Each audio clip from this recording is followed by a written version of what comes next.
Do you see how much bacon I bought? There is so much bacon here. So I'm breaking it down into manageable sizes and then using my food saver so that I can write on there how many pieces and the date on it, and it keeps it nicer so I can just pull out a package when I'm ready to cook. But the food saver works really good for if you have leftovers or soup. You can do that and then just drop them into boiling water to cook, to reheat, and it tastes way better than using the microwave. So let me show you the food saver that I use and how I do it. This is the Protein food saver that I have. It's really nice, thin design, pretty easy on the top. And I'm taking one of the bags and I'm putting it in, pressing seal because I want to seal that first edge. And then I'm rolling this one out to fit what I want to put inside of it. And the nice things about, there's two different sizes of bags that I have. They also have bags that are already made up that you don't have to do this portion, but this makes it nice because you can determine how big you want it to be.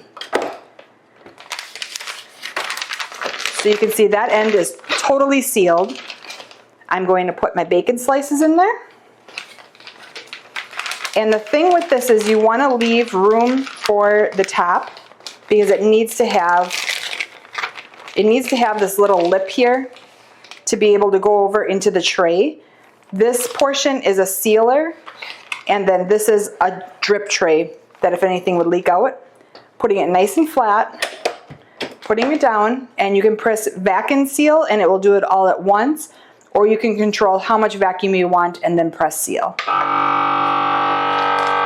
You can see the air is all going out of it. It's sealing, and it's all done. And just like that, you have a vacuum sealed container of either leftovers, meat, soup, whatever you want to put in here. It takes all the air out. Next step is you want to definitely write on what you have in the bag so that when you freeze it, it's not a mystery later on. So I have 6 pieces of bacon and it's 2025. And we're going to go ahead and put those in the freezer and start the next one.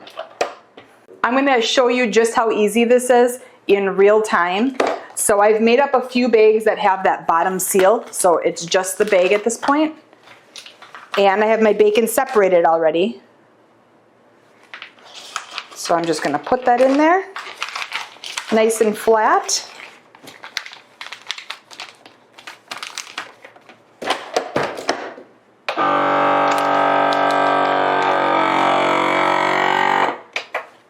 And as it's sealing, I'm going to get my next bag ready.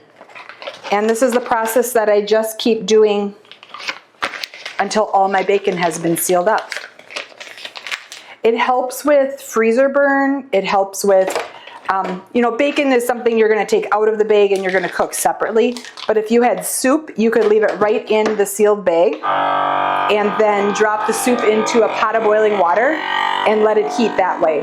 It'll never get over the temperature of boiling water, so it won't overcook it.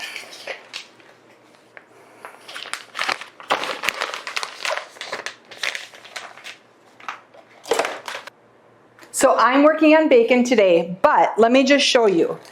I have leftover sloppy joes, enough for one person, but that's one more meal. I have pork chops. I have cooked ribs. These are fantastic when you just leave them in the bag, boil it in the water. It tastes just like they came off the grill. Here's some chili, some soup, and you can see it's very flexible in there, but it's totally sealed. And that again, I'm not going to take it out of the bag. I'm going to leave it right in, pop it in some water, get it heated up, and then serve it. And it works out great to meal portion everything out. Hope this helps. Hope you enjoyed seeing this. There's a lot of food savers out there. This just happens to be the one that I use.